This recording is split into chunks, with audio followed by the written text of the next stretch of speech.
Gracias a todos por estar acá. Así como ven en el video, hablando sobre las distintas iglesias que hemos plantado hasta el momento y el latido de nuestro corazón como iglesia. Como bien saben, la semana pasada le presentamos la visión que Dios nos ha dado como iglesia para los próximos 3 años. Y una de esas corrientes dentro de esa visión es plantar 1000 iglesias. Y es para nosotros un privilegio realmente anunciar que al día de hoy ya tenemos casi de 100 iglesias plantadas alrededor del mundo. Y nuestra meta es que próximamente estemos alcanzando 250 en este año. Amén. Así que todo es gracias a la generosidad de su pueblo, de todos ustedes que son generosos y que están aquí apoyando la misión. En las próximas semanas estaremos dando mucho más información sobre esta visión para que ustedes estén informados. Bien, si nos acompañas hoy por primera vez, puedes enviar la palabra conectar al 239-239. Y enviar la palabra conectar al 239-239 es mucho más que simplemente darnos tus datos. Es permitirnos a nosotros conocerte un poco más y poder conectarte para que tú puedas dar tu siguiente paso.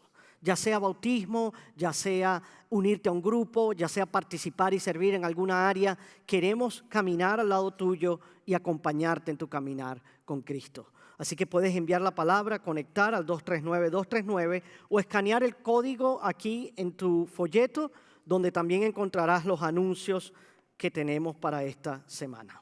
Bien, vamos ahora a ponernos de pie para honrar al Señor en la lectura de su palabra. Hoy vamos a estar cubriendo Éxodo 5 al 11, pero no se preocupen, no vamos a leer todos los capítulos, ¿sí? Vamos a comenzar en Éxodo capítulo 5, versículos 1 al 4. Y dice así: Después Moisés y Aarón fueron y dijeron a Faraón: Así dice el Señor, Dios de Israel: Deja ir a mi pueblo para que me celebre una fiesta en el desierto.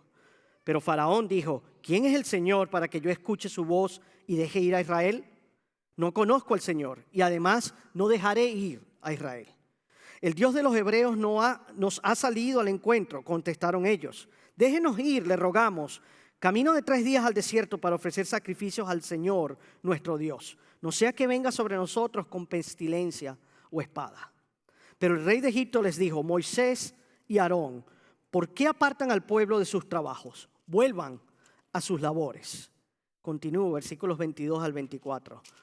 Entonces Moisés se volvió al Señor y dijo: Oh Señor, ¿por qué has hecho mal a este pueblo? ¿Por qué me enviaste? Pues desde que vine a Faraón a hablar en tu nombre, él ha hecho mal a este pueblo, y tú no has hecho nada para liberar a tu pueblo. Capítulo 6. El Señor respondió a Moisés: Ahora verás lo que haré a Faraón, porque por la fuerza los dejará ir, y por la fuerza los echará de su tierra. Dios continuó hablando a Moisés y le dijo: Yo soy el Señor. Capítulo 9, versículo 13. Entonces el Señor dijo a Moisés: Levántate muy de mañana y ponte delante de Faraón y dile: Así dice el Señor, el Dios de los hebreos: Deja ir a mi pueblo para que me sirva, porque esta vez enviaré todas mis plagas sobre ti, sobre tus siervos y sobre tu pueblo, para que sepas que no hay otro como yo en toda la tierra. Porque si yo hubiera extendido mi mano y te hubiera herido a ti y a tu pueblo con pestilencia, ya habrías sido cortado de la tierra. Pero en verdad, por esta razón te he permitido permanecer, para mostrarte mi poder y para proclamar mi nombre por toda la tierra. Amén. Pueden tomar asientos.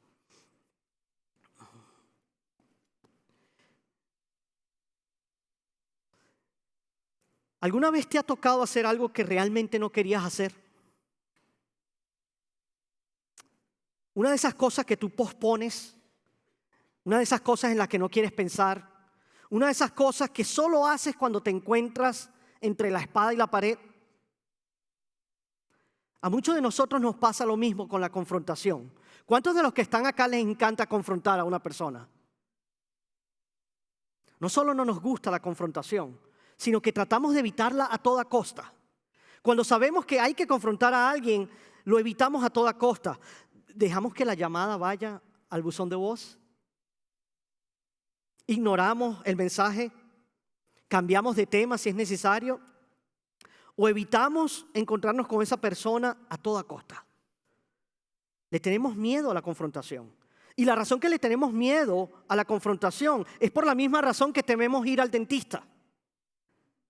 Porque no queremos que nos confronten con nuestras caries. Pero sin embargo a otros les encanta la confrontación. Yo conozco a más de uno que les encanta la confrontación, siempre y cuando ellos sean quienes tienen la razón. Y siempre creen que tienen la razón. Pero la verdad es esta. No es que realmente nosotros odiemos o nos dé miedo la confrontación. Lo que realmente nos incomoda y nos asusta de la confrontación es el costo que tiene la confrontación. Porque confrontar a alguien pone en riesgo muchas cosas. Pone en riesgo las relaciones, la comodidad, el control.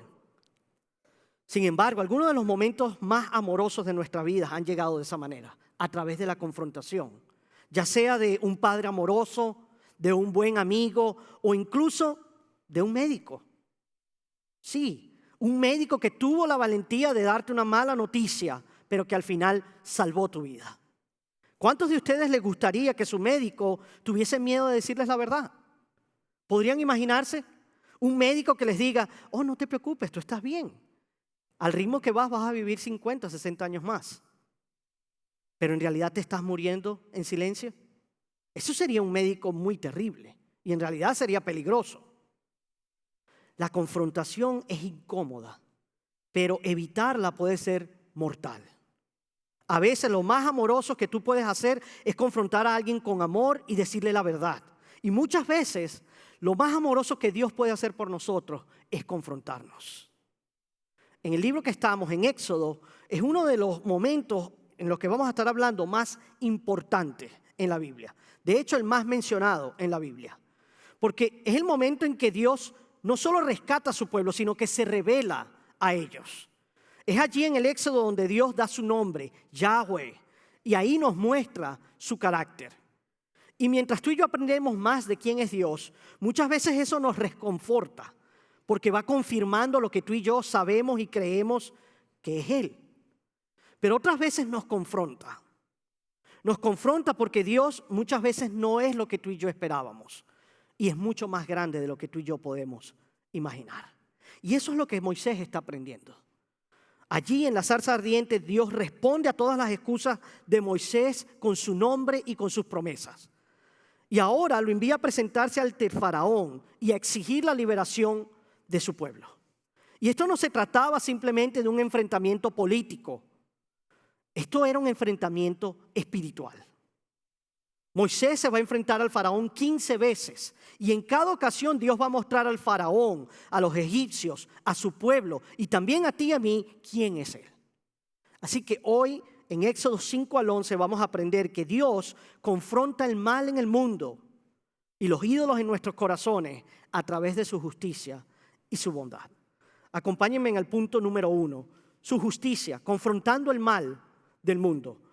Capítulo 5, versículos 1 nos dice, Moisés y Aarón fueron y dijeron a Faraón, así dice el Señor, Yahweh. Moisés va con su hermano mayor, Aarón, que sigue siendo esclavo para ese momento, a presentarse ante la persona más poderosa del mundo, que de hecho es la personificación de Satanás. Y Moisés y el faraón tenían años que no se veían, años. Habían pasado 40 años que no se veían. Moisés sigue teniendo una orden de arresto. Y aún así, allí estaba él, parado delante del faraón. Y ellos les dicen, así dice el Señor, Dios de Israel, deja ir a mi pueblo. Ahora, Moisés no fue allá por su propia fuerza. Él fue allá porque él fue comisionado. Él fue allá por la autoridad del nombre, yo soy. Y Dios les ordenó que hicieran eso para que les celebren una fiesta en el desierto. Es lo que le dice a Faraón, déjalos ir para que me adoren lejos de ti. Y si se ponen a pensar, esto fue muy valiente de parte de Moisés, porque él pudo haber sido capturado en el instante y pudo haber sido asesinado allí mismo en el momento. Él sigue teniendo una orden de arresto. Así que Moisés se llenó de valentía y dio un salto al vacío, creyendo y confiando que Dios era el que lo sostenía. Pero vemos en el versículo 2 que Faraón dice, ¿quién es el Señor? ¿Quién es Él para que yo lo obedezca y para que yo deje ir a Israel? Y esa es la pregunta principal del libro. ¿Quién es el Señor? ¿Quién es el Señor para ti? Esa es la pregunta central de todo el libro de Éxodo. Y va a responder quién es el único Dios verdadero. Porque Éxodo es un libro sobre un pueblo que conocía a Dios, pero ese mismo pueblo olvidó su nombre. Israel había olvidado cómo era Dios y las promesas que Él le había hecho a ellos. Así que el faraón dice, yo no conozco al Señor. Y aquí el faraón está siendo completamente honesto. Así que no los dejaré ir a Israel.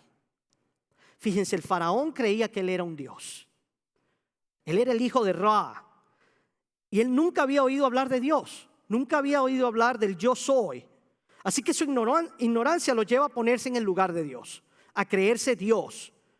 Y él les dice, yo no tengo ni idea de quién es el Dios de ustedes. Y es más, no voy a hacer nada de lo que él diga. ¿Quién se cree ese Dios que él es? Ahora sí les voy a mostrar a Israel quién es Dios. Así que vemos en los versículos 5 al 19 del capítulo 5 cómo dice el faraón. Así dice el faraón. En lugar de liberar al pueblo, ¿qué hace? Aumenta su carga. Les da más trabajo sin paja. Y luego presiona a los capataces para que produzcan o mueran. La estrategia del faraón era muy simple. Lo que él estaba tratando de hacer era desmoralizar al pueblo hasta que ellos creyeran que Moisés era un fraude y que Dios era un simple mentiroso. Y de hecho funcionó. Su estrategia funcionó. Porque en los versículos 20 y 21 vemos que los líderes de Israel se enfrentan a Moisés y le dicen que Dios te castigue por todo el mal que nos has traído. Ahora el faraón y su gente nos odian mucho más que antes. Ustedes les han dado un pretexto para que nos maten. Todo esto que estamos viviendo es su culpa. Solo es culpa de ustedes. Así que Moisés se encuentra en una disyuntiva. Así dice el Señor y así dice el faraón.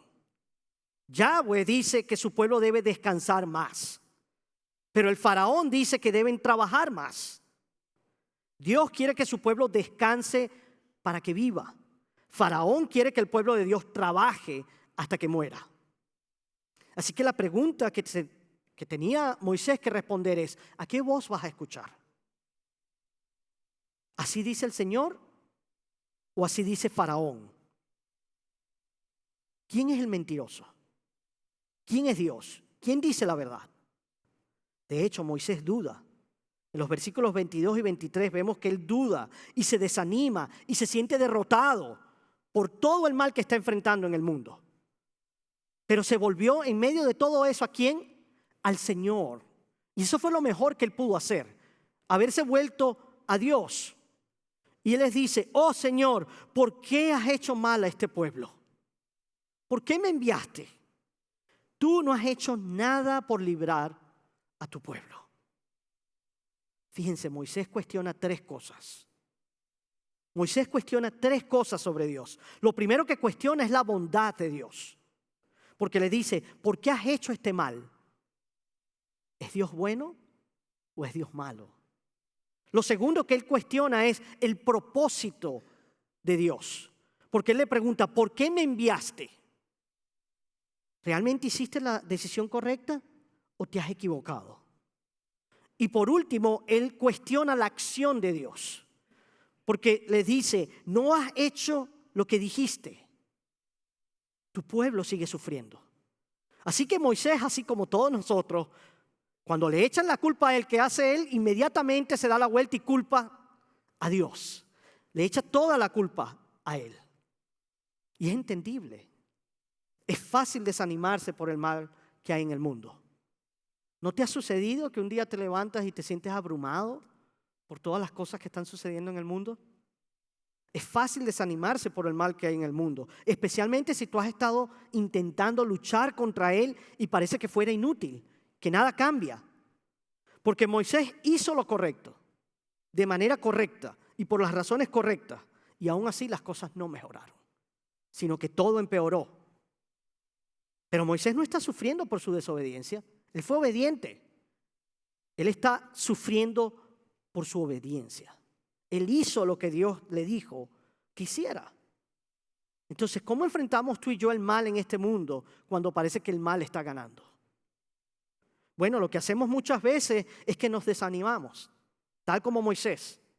Nos desanimamos, perdemos la esperanza, queremos tirar la toalla, comenzamos a llenarnos un poco de rencor y desesperanza y terminamos culpando a Dios.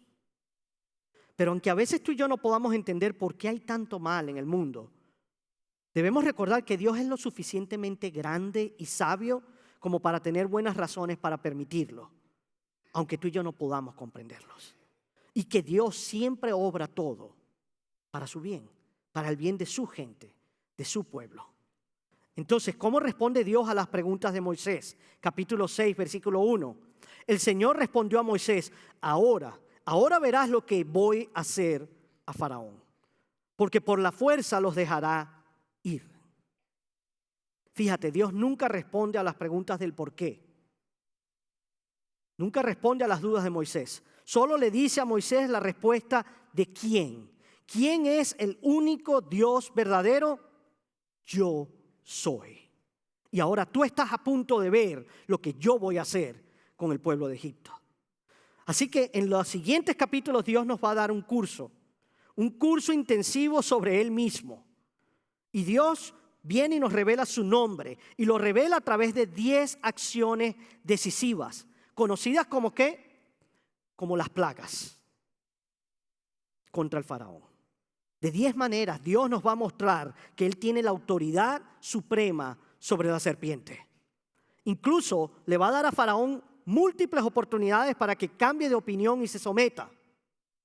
Por eso no son 10 tácticas de tortura, sino actos que están meditados para mostrar el poder de Dios sobre el mal. Así que tú y yo podemos enfrentarnos con confianza al mal, porque nuestro Dios tiene poder absoluto sobre el mal. Y el mal nunca, escucha bien, nunca gana. Pero antes de Dios hacerlo, Él va a revelar el propósito. Él va a revelar el propósito de todo esto, de todas estas plagas. Y en el capítulo 6, versículo 7, vemos que el propósito es que ellos, su pueblo, sepan quién es el Señor. Y en el capítulo 7, versículo 5, vemos que es para que los egipcios sepan quién es el verdadero Señor. Y en el capítulo 9, versículos 14 y 16, vemos que es para que ellos sepan que no hay otro como yo y que mi nombre sea proclamado por toda la tierra. Entonces Dios no solo quiere que sepan esto, Él quiere que los conozcan de manera personal e íntima. Es como la diferencia de ir a un restaurante y tomar el menú. Es la diferencia entre leer el menú en un restaurante y pedir comida por experiencia, porque tú ya has estado allí, porque tú conoces cuál es la comida buena. No se trata simplemente de conocimiento sobre el menú, sino conocimiento personal por experiencia. Así que no es solo saber sobre Dios, sino conocerlo íntimamente. Así que este juicio de Dios también fue una oportunidad para que Faraón, los egipcios y el pueblo de Dios se arrepintiera y conociera al gran yo soy. Y las 10 plagas, si te fijas, están organizadas de una manera sistemática. Esto fue intencionalmente y tienen frases que se repiten a través de todos los capítulos para mostrar el poder de Dios sobre los falsos dioses de Egipto. Así que estas 10 acciones reflejan algo paralelo con Génesis 1. ¿Sí? Las 10 plagas tienen un paralelo con Génesis 1, porque en Génesis 1 Dios crea orden a partir del caos. La tierra era un caos y Dios trae orden. Pero ahora a través de estas 10 acciones, Él trae caos sobre el orden que estaba establecido. Vemos en el capítulo 7, versículos 14 al 24, que la primera plaga es el río Nilo convirtiéndose en sangre. En Éxodo 1, si recuerdan, ¿qué hizo el faraón? El faraón intentó detener al pueblo mediante un genocidio. Él ordenó que todos los bebés fueran lanzados al río para que se ahogaran. Innumerables bebés murieron en ese río y su sangre ahora clama a Dios. Es como si Dios le estuviese mostrando al faraón el resultado de su maldad. No se trata de algas ni de marea roja, sino literalmente el río convirtiéndose en sangre. Y aquí está el significado de esto. Para los egipcios ese río era la fuente de vida. De él emanaba la vida, pero ahora es muerte. Hapi es el dios del Nilo y era la fuente de vida de Egipto. Así que sin el Nilo no hay vida en Egipto. ¿Qué es lo que Dios les dice? Oh, ¿ustedes adoran a un río? ¿Es un río su fuente de vida? Bueno, permítanme convertirlo literalmente en sangre y hacerlo inútil para ustedes. Dios muestra quién es Él, quién da y quién quita la vida. No es Faraón, sino el gran yo soy. Luego, si avanzamos al capítulo 8, versículos 1 al 15, viene una segunda plaga. Y esta plaga se trata sobre las ranas. ¿Por qué las ranas? Porque había una diosa egipcia, Heket, la diosa de la fertilidad, y era simbolizada en una rana. Entonces, si tú querías tener hijos, ¿qué hacías? Ibas y le orabas a la diosa rana. Y los egipcios adoraban a las ranas. Las adoraban. De hecho, estaba prohibido pisarlas o matarlas. Si lo hacías, estabas bajo pena de muerte. Entonces, ¿qué hace Dios? Dios envía tantas ranas a la tierra que es casi imposible que no las pises o no las mates. Luego que siguen los siguientes capítulos, vemos en el capítulo 8, versículo 16 al capítulo 10, 20, que Dios envía piojos. Una plaga de piojos. El polvo se convierte en piojos, trayendo así muerte sobre la tierra. Luego envía moscas solamente a los egipcios. Luego viene y muere el ganado, pero solo el ganado de los egipcios. Luego trae úlceras a los magos. Y luego trae granizos y langostas que destruyen toda la vegetación. Si te fijas bien, cada una de estas plagas fue contra los dioses falsos egipcios. Contra Heb, contra Apis, contra Nepi, contra Nubis. Esto representa lo contrario a la creación. Lo que Dios está diciendo es, ahora yo estoy maldiciendo todo lo que antes había bendecido. Y de nuevo, capítulo 10, versículo 3. Así dice el Señor. ¿Hasta cuándo? ¿Hasta cuándo rehusarás humillarte delante de mí? Porque el faraón se niega a admitir que puede haber alguien más poderoso que él. Él prefiere justificar la esclavitud por motivos raciales, él prefiere mantener el genocidio infantil, él prefiere oprimir a todo un pueblo. Porque él se cree un Dios y él simplemente hace lo que quiere. Entonces Dios continúa obrando. En el capítulo 10, versículos 21 al 29, Él trae oscuridad. Una oscuridad durante 3 días sobre la tierra. Y esto fue un golpe directo al más grande de los dioses egipcios. El dios Ra. Porque resulta que Faraón era considerado hijo del dios Ra. Y los egipcios creían que cada mañana la salida del sol era una prueba de que el dios Ra había derrotado a todos los demás dioses y había vencido. Es más, creían que el faraón controlaba todas las fuerzas naturales. Faraón tenía el poder de decidir cuándo se ponía el sol y cuándo salía el sol. Pero ¿qué hace Dios ahora? Aquí Dios apaga el sol. Apaga el sol, apaga las lunas, apaga las estrellas. Peor que cualquier apagón que tú y yo podamos haber vivido en nuestros países. 3 días completos de oscuridad. Una oscuridad total. Así vemos que la respuesta al mal en este mundo, hermanos, la respuesta al mal en este mundo es el poder de Dios sobre todo el mal. Todos los demás dioses son impostores. Es muy fácil que tú y yo nos dejemos intimidar por el mal. Tú y yo nos sentimos tentados a seguir la corriente, a seguir lo que dice el mundo, a llevarnos bien con todos para no tener problemas, a no enfrentar el mal que hay en nuestro mundo. Pero ten en cuenta que el mal no tiene la última palabra. Dios sí. Dios tiene la última palabra. Y las plagas nos muestran esto en el Antiguo Testamento. Y la cruz y la tumba vacía lo demuestran en el Nuevo Testamento. El Dios que encontramos en Éxodo es el Dios de justicia, Ese Dios que combate la injusticia hasta que el mal es vencido y la victoria es completa. Eso nos lleva al segundo punto. Dios no solo confronta el mal que hay en el mundo, sino que a través de su bondad confronta los ídolos del corazón que hay en nosotros. Porque es fácil leer Éxodo y simplemente decir, oh, gracias a Dios que yo no soy el faraón. Gracias a Dios que yo no soy como esos tontos egipcios. Pero el verdadero peligro no es el mal que está allá afuera. El verdadero peligro es el mal que hay dentro de mí. El verdadero peligro es el mal que hay dentro de ti. Y cuando pensamos en Faraón, bueno, nos surgen muchas preguntas, ¿no?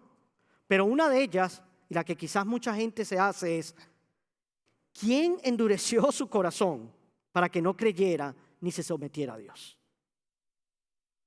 ¿Quién endureció su corazón? ¿Fue Dios o fue él mismo? Y la respuesta es sí. Sí. Faraón endureció su corazón y Dios también lo endureció. En Éxodo 3 vemos que Dios dijo que sabía que Faraón no los iba a dejar ir a menos que fuera por la fuerza. Dios ya sabía que Faraón había endurecido su corazón. Luego vemos en Éxodo 5 que Faraón dijo, ¿quién es el Señor para que yo haga lo que Él dice? Yo no reconozco al Señor y no dejaré que ustedes se vayan a ninguna parte. Allí tenemos la señal de que Faraón había endurecido su corazón. La Biblia dice que después de cada una de las primeras 5 plagas, después de el Nilo convertido en sangre, después de las ranas, después de los piojos, las moscas y la muerte del ganado, el corazón de Faraón se endureció. Esto implica que él estaba endureciendo su propio corazón y se negaba a dejar ir a los israelitas, se negaba a arrepentirse. Y no fue sino hasta después de la 6ª plaga, allí por primera vez nos dice que Dios intervino. El Señor endureció su corazón. Así que Faraón endureció su corazón y luego Dios permitió que permaneciera así. Lo que Dios hizo fue consolidar una decisión que Faraón ya había tomado. Cuando tú y yo elegimos el pecado, cuando tú y yo persistimos en la obediencia, entonces Dios nos da lo que queremos. Una vida apartado de Él. Es como dijo el famoso C.S. Lewis, el infierno es simplemente Dios respondiendo a nuestras oraciones para que nos deje en paz y nos permite estar a cargo de nuestra vida. El infierno es la respuesta de Dios a una vida que ha vivido diciéndole, Dios, no se haga tu voluntad, sino la mía. Así que observar al faraón es como ver cómo se forma un callo. ¿Alguna vez has tenido un callo o has visto cómo se forma un callo? ¿Cómo se forman los callos? Los callos se forman mediante acciones repetidas. Día tras día tú estás allí afincando el codo de la misma manera hasta que un día aparece un callo y ya luego cuesta quitarlo porque se ha endurecido la carne. Y eso también sucede con el corazón humano respecto a Dios. Día tras día elegimos nuestro propio camino.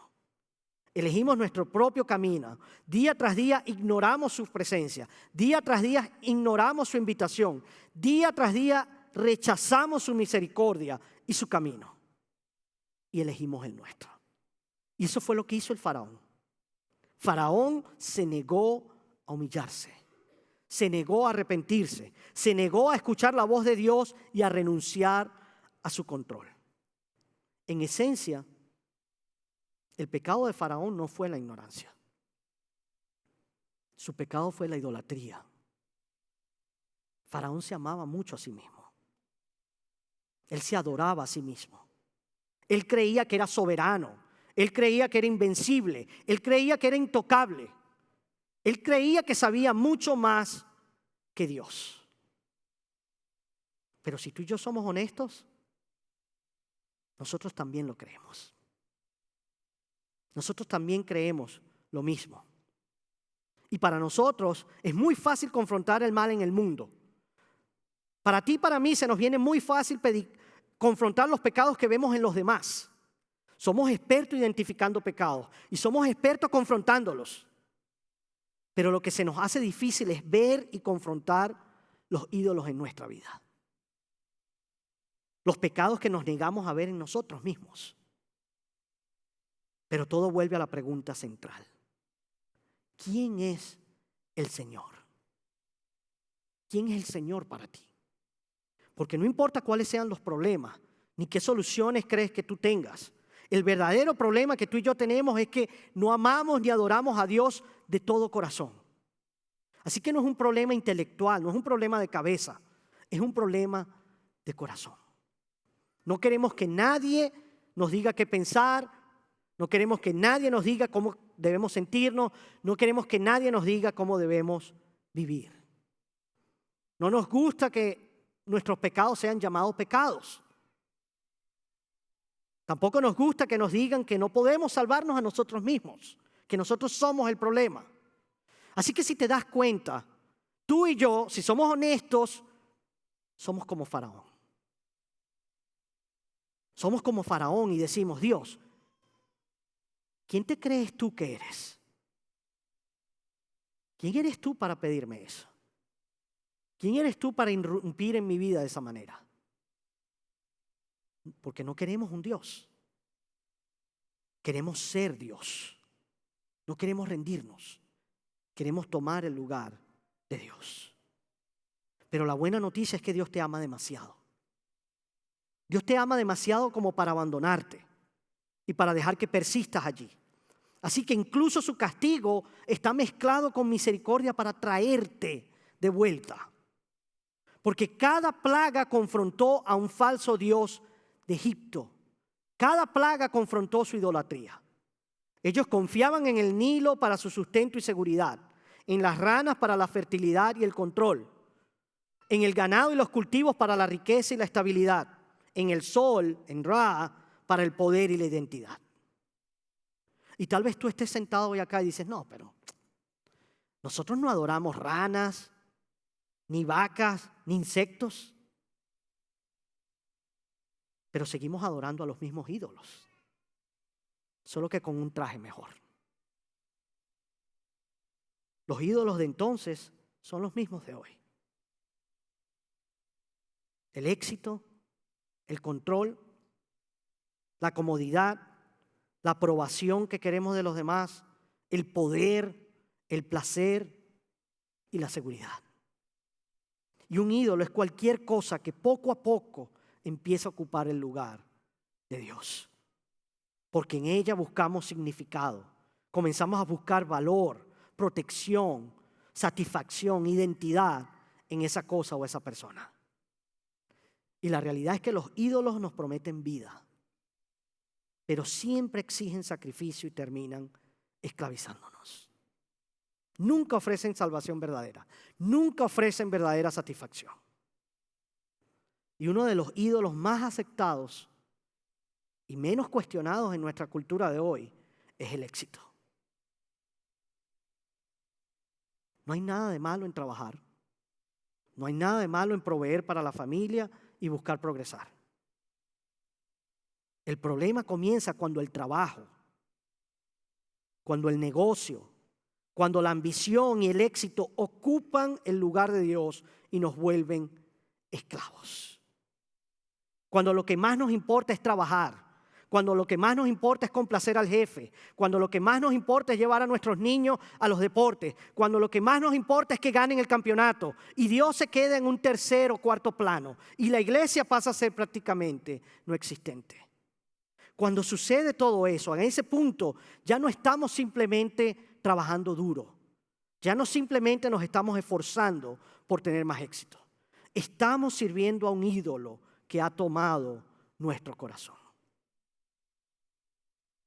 Y la más triste realidad es que tú y yo pasamos toda la vida esforzándonos y subiendo esa escalera del éxito. Y cuando llegamos a la cima, descubrimos que estaba apoyada en la pared equivocada, en un ídolo que no puede sostenernos. Dios no envió las plagas por odio, sino por bondad. Dios usa las plagas como un martillo para derribar todos esos muros en los que se apoyaban los egipcios. Así que a veces en la vida, aunque sucedan cosas malas que no tienen sentido para nosotros en el momento, y aunque tú y yo en ese momento cuestionemos la bondad, el propósito, las acciones de Dios, recuerda, una de las mayores muestras de bondad de Dios es tomar un martillo y derribar el ídolo en el que tú has estado apoyando tu vida. Lo que parece un castigo en realidad es una de las mayores muestras de amor y bondad de Dios. ¿Alguno de ustedes ha perdido un trabajo? ¿Alguno de ustedes ha perdido algo que consideraba importante? ¿Alguno de ustedes ha enfrentado el fracaso o el dolor inesperado? En el momento duele y a veces no lo entendemos. Pero muchas veces al mirar atrás podemos ver cómo Dios usó esas situaciones para protegernos, para redirigirnos y para guiarnos hacia un lugar mejor. Si se ponen a pensar, Dios pudo haber enviado una sola plaga a Egipto. Dios tenía el poder para haberlos aniquilado a todos. Pero ¿por qué envió 9 plagas? Por la paciencia y por la bondad de Dios. Les dio oportunidad tras oportunidad para que se volvieran a Él. Confrontó sus ídolos para que vieran que ellos no eran la solución. Fue la gracia de Dios enviada para salvarlos de sí mismo. Es como cuando tú sales a la calle con tu hijo pequeño. Tú lo tomas allí de la mano y a veces tienes que apretarla. Tienes que apretarla para que él no corra hacia el tráfico o para que él no se acerque a algún lugar peligroso. Y en ese momento al niño no le gusta. A veces le duele y a veces se enoja. Pero cuando tú lo haces le estás diciendo, yo te amo demasiado como para dejarte hacer lo que quieras. No voy a permitir que te lastimes ni que te pierdas. Tu mano en ese momento es lo mejor para él. Y de la misma manera, Dios nos toma y sostiene con su mano amorosa para evitar que tú y yo nos hagamos daño. A veces nos resistimos como el bebé, a veces queremos seguir nuestro propio camino y eso siempre nos trae problemas. Pero Dios no está tratando de vengarse. Él nos toma de la mano para guiarnos de vuelta con amor, para que así tú y yo no suframos las mismas consecuencias que sufrió Faraón y los egipcios. Faraón endureció su corazón y eso trajo muerte. Pero hay uno que se humilló a sí mismo y trajo vida. Hay uno que en la cruz se enfrentó al mayor mal. Hay uno que se enfrentó a nuestro pecado. Él no lo evitó, él no se excusó, él no lo ignoró, sino que siendo obediente pagó por él y venció nuestro pecado y la muerte muriendo en una cruz. El Dios que nos confronta en la Biblia es el mismo Dios que nos amó en la cruz. Que Él te confronte no es señal de que no te ama, porque ese Dios que te confronta por tu bien estuvo dispuesto a dar su vida por ti. Dios nos confronta con amor para liberarnos de nuestro pecado y de esos ídolos que quieren esclavizarnos y tomar control de nuestra vida. Así que para finalizar, la pregunta que te hago es, ¿cómo está Dios confrontándote hoy? ¿Cómo te está confrontando el día de hoy Dios? ¿Qué te está señalando en tu vida hoy? ¿Dónde está poniendo Dios su dedo? ¿Será un ídolo que ha tomado raíz en tu corazón? ¿Será una adicción? ¿Será una relación? ¿Será algún secreto? ¿Será un miedo que tienes? ¿Será un pecado que has dejado crecer y que te controla? ¿Amargura? ¿Falta de perdón? ¿Cómo te está confrontando Dios hoy? La respuesta valiente de hoy no es discutir con Dios. La respuesta valiente no es endurecer tu corazón.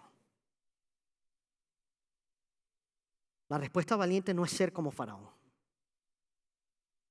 sino humillarse delante de él. Decirle, tú eres el Señor y yo no. Renuncio al control. Libero lo que estoy reteniendo. Entrégaselo hoy. Entrégaselo hoy a Él y deja que su mano amorosa te guíe hacia la libertad. Deja que su mano amorosa te guíe hacia la vía verdadera. Así que si tú estás allí en tu asiento, pongámonos de pie. Y a medida que el grupo de alabanza nos guía en adoración, vamos a tener a consejeros acá adelante, vamos a invitar a nuestros consejeros. Y ven adelante y entrega lo que tienes que entregar al Señor. Ven adelante y póstrate delante del Señor. Hoy no es el día de responder.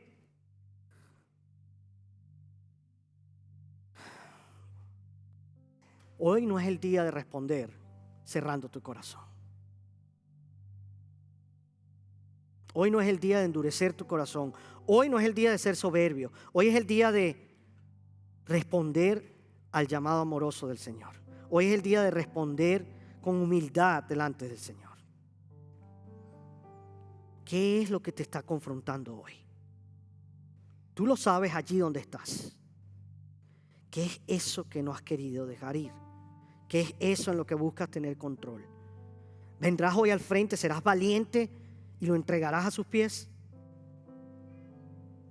¿Te humillarás delante de Él y le dirás, Señor, tú eres mi Señor? Yo entrego mi vida a ti, todo lo que estoy reteniendo lo dejo en tus manos. ¿Será hoy el día que entregues tu vida a Cristo si no la has entregado? ¿Será hoy el día en que te reconcilies con Cristo? ¿Será hoy el día en que te reconcilies con tu hermano? ¿Será el día en que dejes tu orgullo, tu prepotencia,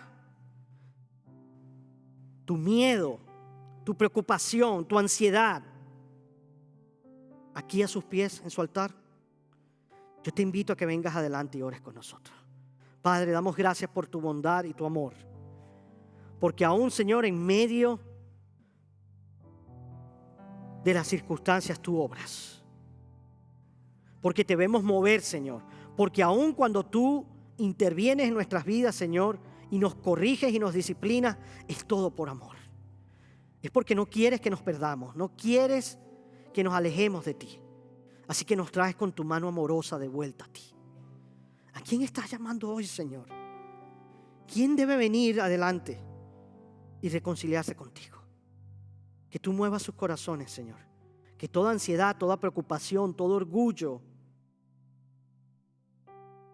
venga y sea dejado hoy aquí a tus pies. Es en tu nombre que oramos, Jesús. Amén y amén. Puedes venir adelante y orar con nosotros. Amén.